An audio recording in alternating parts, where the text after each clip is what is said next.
So we rolled it short-sided one way using our Apple pencils, and then rolled it backwards. We did this about 16 times, and if we detected an error in any card, we redid that entire card for the sake of the project. In total, we used about 20 cards. 16 of these cards were rolled, and the other 4 cards remained flat in order to provide stability. While building the tower, we figured that it was entirely stable. We found that it held a lot less index cards and an increased amount of weight while being a stable structure. Originally, we thought 3 pillars would have been more sufficient. However, we quickly found out that it was not the best option. As a result, the 4-pillared single tower structure gave us the opportunity to use less cards while holding more weight. Now on to the commercial. 9, 8, 7, 6, 5, 4, 3, 2, 1. Ladies and gentlemen, welcome back to Shark Tank.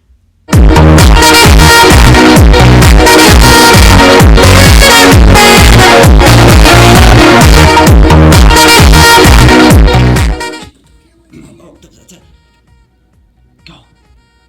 Hello, what are your names and what's your sales pitch? Hey there, my name's David. And I'm Stephan. You might be wondering why the heck we got here. It's pretty simple, really. We're about to win that nice little contest you have going.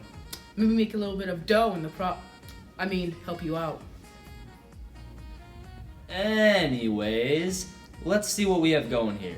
Oh yeah, so the tower model. Its required height, you wanted a whopping 30 centimeters tall. 16 of these model structures are rolled in elegant little circles to reach our designated height, and the other 4 provide really nice stability. The rolled ones were in short but tight circular shapes. In order to help the strength, our fancy little Apple pencils were the only tools needed. Nice, huh? So, you might happen to be asking, for no particular reason, why did we only use 20 cards? Well, it's cost efficient. Oh! It satisfies the height and weight, but also saves you a whole bunch of money. And it was pretty successful too. We had the amazing idea of turning it into short little circles. We figured out that when there's a wider base, it held a lot more weight. I'm not gonna lie, we're pretty honest people in this part of town. Building this tower, there were some complications, but if we didn't do it absolutely perfectly, it wouldn't be safe. What? We fixed it, don't worry. We didn't even need to double or triple the cards. If we did and we screwed up, it would just hurt our ratio even more. Probably we wouldn't want to buy that, would you? No.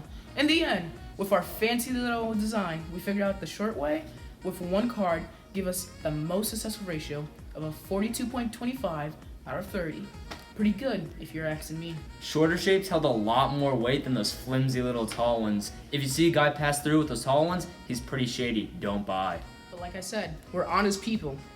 Short shapes didn't add to the hype, but it was able to we didn't need to add more cards.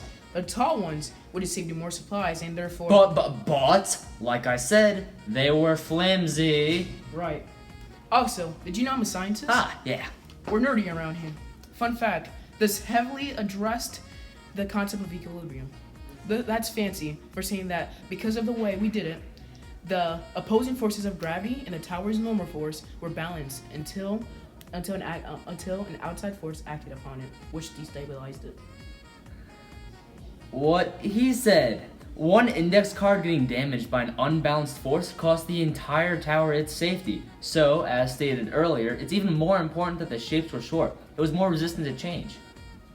As you can see, this is the best possible tower design. It's cost efficient and can hold a lot of weight. Imagine the money you can save by using our design.